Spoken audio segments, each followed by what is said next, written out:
ఓం మహాగణాధిపతయే నమః. ఓం గురుభ్యో నమః. ఓం శ్రీమాత్రే నమః. పరమేశ్వర స్వరూపమైనటువంటి జ్యోతిష, వాస్తు మరియు ఇతర అనేకమైనటువంటి శాస్త్రములను మనకు అందించినటువంటి మహర్షులకి నమస్కారం. హయగ్రీవ హయగ్రీవ హయగ్రీవేతి యో వదేత్ తస్య నిస్సరతే వాణి జహ్నుకన్యా ప్రవాహవత్. అరుణాం కరుణాతరంగితాక్షీం ధృతపాశాంకుశపుష్పబాణచాపాం అనిమాదిభిరావృతాం మయూకైః అహమిత్యేవ విభావయే భవానీం. శ్రీమాత్రే నమః.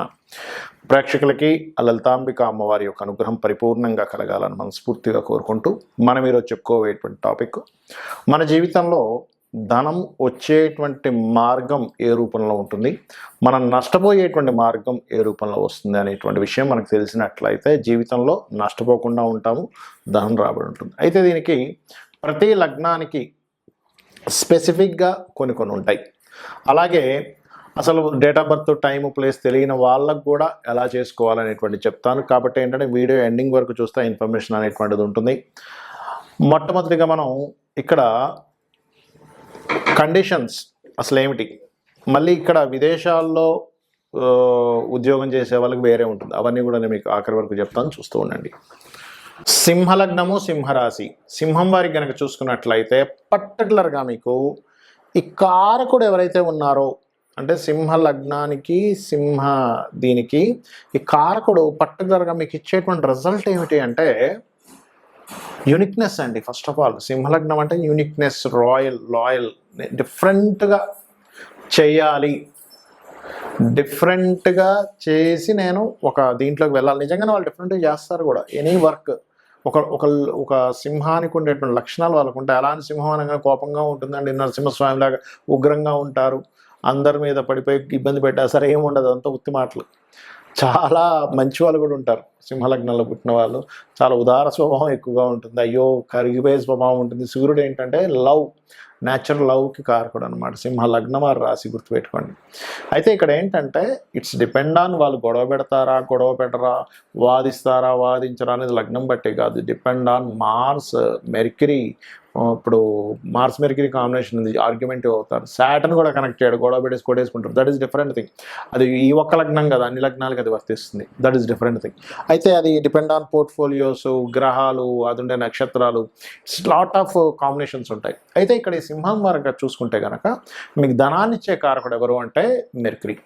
అంటే ఫస్ట్ ఆఫ్ ఆల్ మీకు మెర్క్యూరీ కనుక బాగున్నాడా మీరు అద్భుతంగా వెళ్తారు బిజినెస్లో, ఇంకా తిరుగులేదు, సూపర్గా వెళ్ళిపోతారు.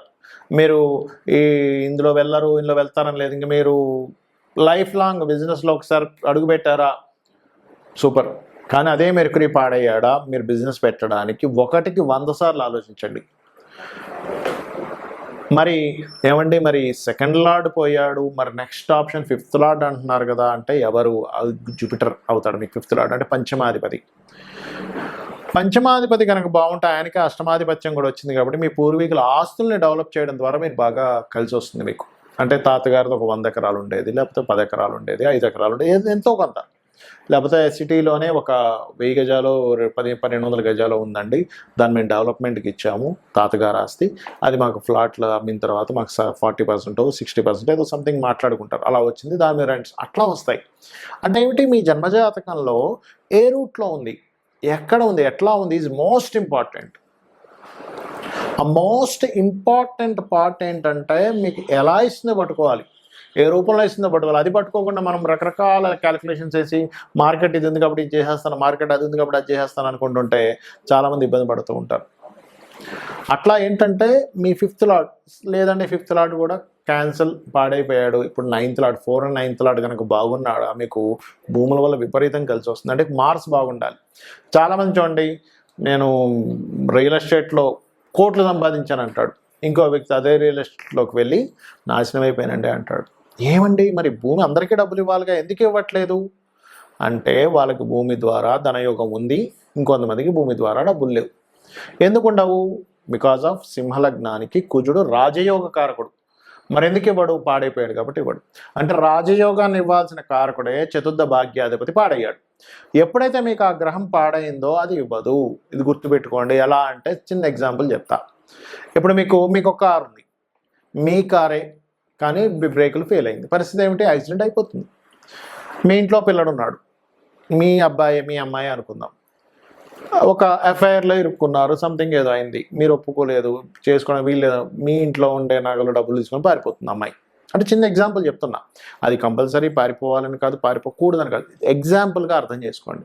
అబ్బాయి కావచ్చు అమ్మాయి కావచ్చు, వెళ్ళిపోవచ్చు, చెప్పలేము. ఎందుకు అంటే, లేదా ఒక వ్యసనపరుడు అయ్యాడు, ఇంట్లో పిల్లవాడు బాగా వ్యసనాలకు గురైపోయాడు, ఇంట్లో ఉండే డబ్బులే దొంగలిస్తాడు, దొంగలించి 1000 2000 ఎంతో కొట్టేసి వెళ్ళిపోయి ఫ్రెండ్స్తో ఎంజాయ్ చేసి అలా పాడైపోతుంటాడు. అంటే ఏమిటి, మీకు యోగకారకుడైన గ్రహము పాడైతే మీ సొంత పిల్లలే ఎలా అయితే ఇబ్బంది పెడతారు, లేదా సొంత అన్న కావచ్చు, తమ్ముడు కావచ్చు, భార్య కావచ్చు, భర్త కావచ్చు. చాలామంది మనం చూస్తూ ఉంటాం, భార్య ఏమో జాబ్ చేస్తూ ఉంటుంది, హస్బెండ్ బాగా తాగుబోతు అయిపోతాడు, ఇంట్లో ఆవిడ పాపం ఏదో పోపు డబ్బాలో దాచిపెట్టి డబ్బులు కూడా తీసుకెళ్ళిపోయి తాగేస్తుంటాడు. అంటే ఏమిటి, బికాజ్ ఆఫ్ ఓన్ ఈ రాజయోగాన్ని ఇచ్చే కారకుడు మార్స్ కనుక పాడైతే మీరు పొరపాటును కూడా మీ పేరు మీద ల్యాండ్స్ కొనకూడదు.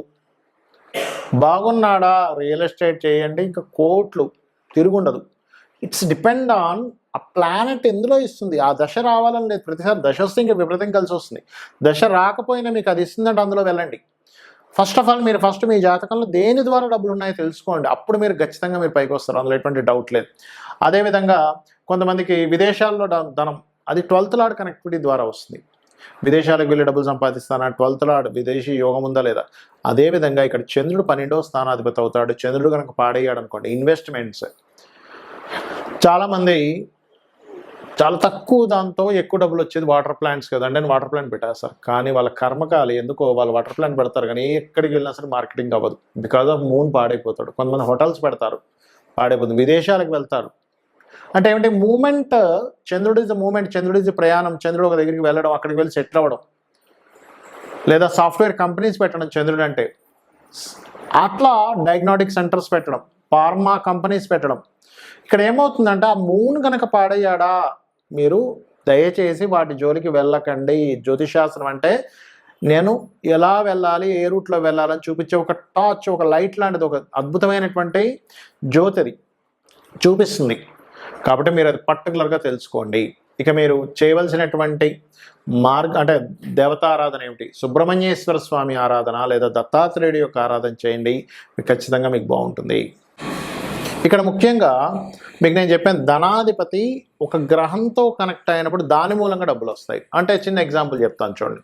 ధనాధిపతి రవితో కనెక్ట్ అయ్యాడు, అప్పుడు మీరు ఏం చేయాలి, రవి బాగున్నాడా, ఆటోమేటిక్గా మీరు మెడికల్ రిలేటెడ్ వాటిల్లో వెళ్ళిపోతే బాగా వస్తాయి డబ్బులు, అది ఆరోగ్యాన్ని ఇచ్చే ఏదైనా సరే. చంద్రుడితో కనెక్ట్ అయ్యాడు, కంప్యూటర్స్, ఫుడ్ రిలేటెడ్. కానీ చాలామంది అడుగుతుంటారు, ఏమంటే నాకు హోటల్స్ పెట్టచ్చా, ఫుడ్, చంద్రుడు బాగున్నాడా, ధనాన్ని కనెక్టివిటీ ఇస్తున్నాడా, ఆ మహాదశ నడుస్తుందా, గుడ్. అలా కాదండి, నేను సెక్యూరిటీ సర్వీసెస్ పెట్టుకుందాం అనుకుంటున్నాను, మార్స్ బాగుండాలి. అలా కాదు సార్, నేను ఒక ఏజెన్సీ పెట్టుకుందాం అనుకుంటున్నా, ఏజెన్సీ ద్వారా నాకు డబ్బులు రావాలనుకుంటున్నా, ఏమిటి, మెర్క్యూరీ బాగుండాలి. కాదండి, నేను పలానా ఒక స్కూల్ ఆర్ కాలేజ్ పెట్టుకుందాం అనుకుంటున్నాను, జూపిటర్ బాగుండి, జూపిటర్తో ధనాధిపతి కనెక్ట్ అయ్యి ఉండాలి. కొంతమంది మ్యారేజ్ బ్యూరోస్ పెట్టుకుని ఉంటారు, లేకపోతే ఫ్యాషన్ డిజైనింగ్ పెట్టుకుంటుంటారు, బ్యూటీ పార్లర్స్ పెట్టుకుంటూ ఉంటారు, లేనట్లయితే ఏదైనా అందమైన వస్తువులు అమ్మేటువంటిది పెట్టుకుంటూ ఉంటారు, కాస్ట్లీ వస్తువులు అమ్మేది పెట్టుకుంటారు. వీనస్ బాగుండి, వీనస్ ధన స్థానాన్ని సంబంధం కలిగి ఉండాలి, అప్పుడు 5th కనెక్టివిటీ కూడా ఉండాలి. అయితే ఇక్కడ ఏంటంటే ఎప్పుడు కూడా ప్లానెట్ బలం ఎంత ఉంది, అది పాపకర్తిలో ఉందా, శుభకర్తిలో ఉందా, ఈజ్ మోస్ట్ ఇంపార్టెంట్. కొంతమంది ఏం చేస్తారు, కన్సల్టెన్సీ సెంటర్స్ పెట్టుకుంటారు, అంటే వీళ్ళు జాబులు ఇప్పిస్తూ వాళ్ళు అందులో కొంత కమిషన్ తీసుకుంటారు. అలాంటప్పుడు సాటర్న్ బాగుండాలి. రాహు ఉన్నాడు అనుకోండి, ఉదాహరణకి రాహు ఏంటి, విదేశాలకు వెళ్ళి ధనం సంపాదించడము, అట్లా. కొంతమంది ఆధ్యాత్మికమైనటువంటి చింతన, పూజలు చేస్తూ పౌరహిత్యంలో ఉంటున్నప్పుడు కేతువు వాళ్ళకి బలంగా ధనయోగాన్ని ఇవ్వడం, కేతువు గురువు ఇద్దరు కలిసి ధనయోగాన్ని అద్భుతంగా ఉంటుంది. అంటే ఇక్కడ ఏమిటంటే ఒకటి గుర్తుపెట్టుకోండి, ఈ కాంబినేషన్ ఏదైతే ఉందో ఈ కాంబినేషన్ రిజల్ట్ మీద ఆధారపడి ఉంటుంది. అలాగే 12వ స్థానాధిపతి కూడా పాడైతే ఇక్కడ నేను మీకు ఏం చెప్పాను, ఖర్చులు ఆ రూపంలో అవుతాయని చెప్పాను. ఇప్పుడు మనకి ఖర్చులు వేస్టేజ్ అయిపోతాయా, బాగొస్తాయా అంటే ఈ 12వ అధిపతి బాగుండడం లేదా 12వ అధిపతి పాడైపోవడం. సేమ్ ప్యాటర్న్ మీరు ఏం చేయాలి, 12వ అధిపతి కనుక రవితో ఉండి పాడైపోయాడు అంటే మీరు తండ్రి యొక్క బాధ్యతలు, మీ మీద పడడం వల్ల, తండ్రి సరిగ్గా స్టెబిలిటీ లేకపోవడం వల్ల మీరు ఆ బాధ్యతలకు ఖర్చు పెట్టేస్తుంటారు మీ డబ్బులని. అలా కాదండి, నాకు 12వ స్థానాధిపతి కొంతమందికి ఎట్లా ఉంటుందంటే వ్యసనాల్లోకి వెళ్ళిపోతారు. అంటే అట్లాగా రకరకాల డ్రింకింగ్ హ్యాబిట్స్ అని, లేకపోతే అటు ఇటు పిచ్చి పిచ్చిగా ఖర్చు పెట్టేసేయడం కానివ్వండి, రకరకాల హ్యాబిట్స్ ఉంటాయి. ఇవాళ రేపు మీకు తెలియని విషయం కదా, దాన్ని నేను చెప్పక్కర్లేదు ప్రత్యేకంగా. అట్లా ఆ రకంగా అయిపోతూ ఉంటుంది. లేదండి, కొంతమందికి ఏమవుతుంది, ఎక్కువ తిరగడం ద్వారా స్పెండ్ చేస్తుంటారు. ఆ టూర్ అంటారు, ఈ టూర్ అంటారు. మూన్ 12వ స్థానంతో ఉంటే అప్పుడు అది. అట్లా మార్స్ అనుకోండి, అనవసరమైన గొడవల్లో ఇరుక్కొని ఆ కేసెస్ చుట్టూ తిరుగుతుంటారు. జూపిటర్ అయినా సరే కోర్టు కేసెస్ చుట్టూ తిరుగుతుంటారు. వేనస్ అనుకోండి, అనవసరమైన చెడు స్నేహాలు, అట్లాంటి వాటి ద్వారా. మెర్క్యూరీ పాడయ్యాడు అనుకోండి, ఉదాహరణకి మీకు 12వ స్థానాన్ని మెర్క్యూరీ పాడు చేస్తూ, మెర్క్యూరీయే పాడయ్యాడు, మెర్క్యూరీతో కాంబినేషన్స్ వచ్చాయి అన్నప్పుడు పాడైతేనేమో అనవసరమైన బిజినెస్ ఇన్వెస్ట్మెంట్స్ వల్ల మీకు ఇబ్బంది కలుగుతూ ఉంటుంది. అదేవిధంగా జూపిటర్ అయితే ఏమవుతుందంటే, కొంతమంది ఏం చేస్తారంటే కొన్ని ఈ జూపిటర్కి కోర్టు కేసెస్ అని చెప్పాను ఆల్రెడీ. వీనస్ అయితేనేమో వ్యసనాలని చెప్పాను. శని అయితే రోగాలకు పెడుతూ ఉండాల్సి వస్తూ ఉంటుంది. లాంగ్ టర్మ్ ఇన్వెస్ట్మెంట్ చేస్తూనే ఉంటారు. కంపెనీ పెడతారు, కొన్ని సంవత్సరాలు జరిపి ఇన్వెస్ట్మెంట్ చేస్తూ ఆ ఉన్న ఆస్తులు మొత్తం అమ్మేసుకుని దానికి పెట్టాల్సి వస్తూ ఉంటుంది. ఆ రకంగా రాహుకేతువులు అయితే కొంతమంది సాఫ్ట్వేర్ కంపెనీస్ పెట్టి ఇబ్బంది పడుతుంటారు. అంటే ఇక్కడ ఏమిటి మరి ఇలా ఉందండి, మరి దీనికి రెమెడీ ఏమిటి? ఎందుకంటే సరే నాకు డబ్బులు వస్తున్నాయి, ఫైన్, డబ్బులు పోతున్నాయి, అర్థమవుతుంది. కానీ ఏమిటి రెమెడీ ఏమిటి? It's very clear. మీకు సన్ ద్వారా కనుక మీకు ఇబ్బంది అవుతుంది అంటే సూర్యభగవానుడు ఆరాధన రెగ్యులర్గా చేయండి, మీకు ఖచ్చితంగా బయటపడిపోతారు. సండే మీరు ఉపవాసం ఉంటూ ఉండండి. మూన్ ద్వారా అవుతుందంటే సోమవారం ఉపవాసం ఉండండి. అయితే ఉపవాసాల్లో ముఖ్యంగా మనకి పూర్తి ఉపవాసం ఏకాదశికి మాత్రమే చెప్పారు. కానీ మండే కనుక మండేస్ మీకు తెలుస్తుంటుంది.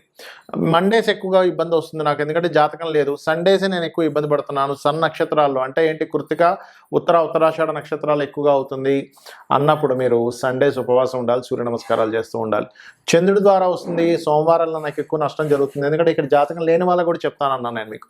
అప్పుడు అలాంటప్పుడు ఏం చేయాలి, ఈ పరమేశ్వరుడి యొక్క ఆరాధన, శివలింగానికి అభిషేకాలు చేస్తూ ఉండాలి. బియ్యం దానంగా ఇస్తూ ఉండాలి. ఆదివారం అయితేనేమో గోధుమలు దానంగా ఇస్తూ ఉండాలి.